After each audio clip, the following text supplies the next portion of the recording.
Doctor Mohammad ইউনূসকে নিয়ে সাধারণ মানুষের ভাবনা কী এবং সাধারণ মানুষ কী ভাবছে আমরা তা জানতে চাই, আমরা জানাতে চাই। সাথে রয়েছি আমি আব্দুল্লাহ ইবনে খালিদ। বাংলাদেশের রাজনীতিতে আমরা বিগত 53 বছরে যা দেখেছি, যারাই সরকারে এসেছে তারা স্বৈরতন্ত্র করে এবং দলের আধিপত্য বিস্তার করার জন্য, ক্ষমতাকে কুক্ষিত করার জন্য যা যা প্রয়োজন তাই তারা করেছে। দেখা গেছে কোনো স্বৈরশাসক অপোজিশন নিধনের জন্য যে কালাকানুনগুলো করছে, বিশেষ কালো আইনগুলো করছে, ওই সরকার বিরোধী দল থাকা অবস্থায় তার প্রতিবাদ করলো। সরকারে আসার পর তখন তারা আবার সেই আইনকে বিরোধী দল নিষ্পেষণের জন্য ব্যবহার করেছে। এর থেকে দেখা যায় যে স্বৈরতন্ত্র থেকে কেউ বেরিয়ে আসতে পারে না, ক্ষমতার অন্ধমোহ এবং একনায়কতন্ত্র। এবং কারণ হচ্ছে এই দলগুলোর মধ্যে কোনো গণতন্ত্র নাই, যেখানে মার্কিন প্রশাসন একজন প্রেসিডেন্ট দুইবারের বেশি নির্বাচিত হতে পারেন না, সেখানে এই দলগুলো তাদের দলের ক্ষেত্রে হোক রাষ্ট্রের ক্ষেত্রে হোক তারা এটা আধিপত্য মেনে নিতে পারে না। বরঞ্চ এই দলের কিছু চোষামতকারী তারা কি করেন, তারা দলীয় নেতৃত্বের মূল নেতৃত্বের কাছে ক্ষমতা কুক্ষিগত করার জন্য তারা দেয়। যেখানে দলের গণতন্ত্র নয় সেখানে রাষ্ট্রের গণতন্ত্র কী করে হবে? সেই ক্ষেত্রে আজকে 53 বছর পর সাধারণ মানুষ জাগ্রত হয়েছে।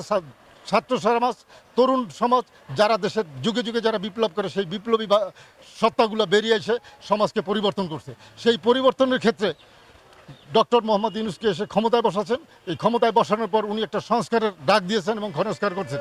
সেখানে এই দলগুলো স্বৈরতান্ত্রিক সেই মনোভাব নিয়ে সে আর কি লুকায়িত স্বৈরতন্ত্র আবার নতুন করে প্রকাশ করে এদের বিভিন্ন মব সৃষ্টি করে দেশের অস্তিত্ব সংকট করে তারা কি করলেন, ডক্টর মোহাম্মদ ইউনূসকে যেভাবে ক্ষমতায় না বসতে পারে সেই ব্যবস্থাই তারা করলেন।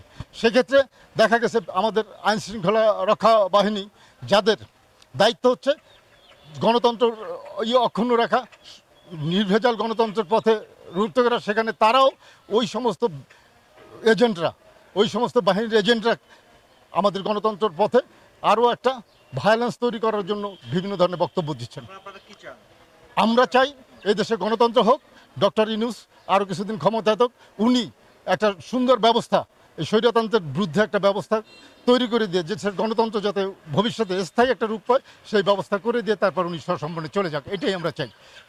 এরপর হচ্ছে কি, বিগত দিনে দেখা গেছে আন্তর্জাতিক রাজনীতির ক্ষেত্রে রাশিয়া যেমন ইউক্রেনকে দখল করে নিয়েছে, চীন যেমন তাইওয়ানকে দখল করে নিতে চায়, ভারত তেমনই আমাদের দেশকে দখল করে নেওয়ার সুদীর্ঘ পয়তারা করছে। 1947 সালে দেশ বিভাগের সময় আমাদের কথা ছিল পশ্চিমবাংলা 7 সিস্টার নিয়ে অখণ্ড বাংলা হবে, কিন্তু তারা আমাদের সেখানে বঞ্চিত করছে।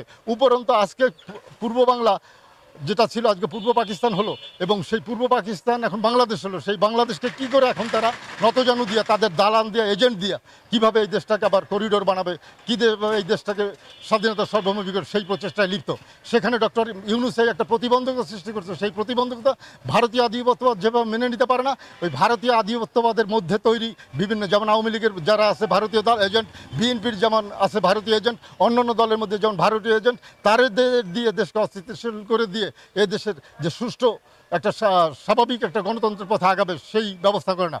এবং আমাদের যে দুর্বল প্রতিরক্ষা ব্যবস্থা, দুর্বল অর্থনৈতিক ব্যবস্থা, সেই ক্ষেত্রে শক্তিশালী করার জন্য যা যা করা দরকার ডক্টর ইউনূস সাহেব সেই প্রাথমিক একটা পদক্ষেপ নিয়েছেন। এইটাই ডক্টর ইউনূসের জন্য বড় কাল হয়েছে, যে কারণে ভারতীয় এজেন্ট দিয়ে বিভিন্ন দলের মধ্যে ঘাপটি মেরে বসে থাকা তাদের দিয়ে আজকে দেশকে অস্থিতিশীল করে ইউনূসকে বিদায় দেওয়ার চিন্তা করতেছে। কিন্তু দেশের জনগণ তা মেনে নেবে না, কারণ দেশের জনগণ চায় স্বাধীনতা। ভারতের আধিপত্যবাদের বিরুদ্ধে আওয়ামী লীগের বিরুদ্ধে যথেষ্ট সচেতন আছে, বিএনপির মধ্যে যথেষ্ট সচেতন কর্মী আছে এবং এদেশের আপামর জনগণ তরুণ সমাজ আছে, তারা জীবন দিলে রুখবে।